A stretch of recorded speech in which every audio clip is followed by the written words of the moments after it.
इयत्ता 6वीसाठी नवीन असा अभ्यासक्रम आलेला आहे आणि त्यामध्ये मराठीचं हे जे अभ्यासक्रम आहे त्यामध्ये शिकू मराठी आनंदाने हे इयत्तासाठी मस्त म्हणजे पुस्तक लिहिलेलं आहे। ह्याच्यामध्ये जे धडे आहेत किंवा कविता आहेत खूपच छान आहेत, मुलांना पटकन समजणाऱ्या आहेत।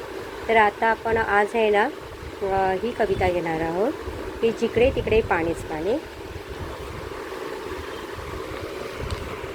विद्यार्थी मित्रांनो, तुम्हाला ही कविता बायहार्ट करायची आहे म्हणजे पाठ करायची आहे। तर त्यासाठी आपण ह्या कवितेची बद्दल थोडीशी माहिती घेऊया आणि त्यानंतर मग ही कविता कशी आपल्याला ताल लावून म्हणजे सूर लावून आपण कशी बोलू शकतो आणि कशी पाठांतर करू शकतो ह्याबद्दल मी आता तुम्हाला थोडक्यात म्हणजे थोडीशी चाल लावून दाखवणार आहे। आवडली तर लाईक करा, सबस्क्राईब करा आणि तुम्ही पण अशा पद्धतीने म्हणजे पाठ करू शकता।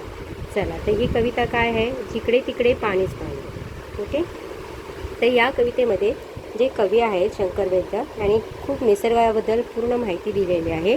आणि पाणी जो आता आपण सध्या कोणता महिना चाललेला आहे, जून, जुलै, ऑगस्ट, तर ह्या महिन्यामध्ये पावसाळा असतो आणि या पावसाळ्यामध्ये म्हणजे पाऊस असतो आणि सगळीकडे पाणीच पाणी असतं आणि वातावरण निसर्ग कसा चेंज होतो आणि त्यामध्ये काय काय बदल होतो, तर त्याबद्दल ह्या कवितेमध्ये माहिती दिलेली आहे।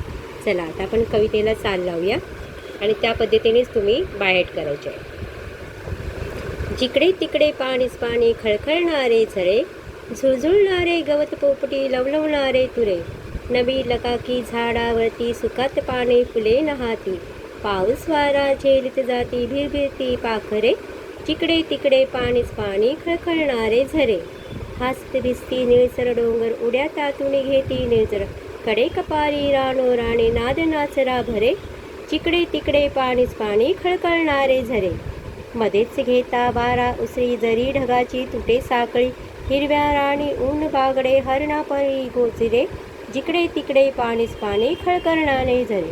किती सुंदर कविता आहे। तुम्हालाही अशा पद्धतीने बोलता येईल आणि बायहार्ट करता येईल। आवडले असेल तर लाईक करा, सबस्क्राईब करा आणि अशाच पद्धतीने पाठांतर करा।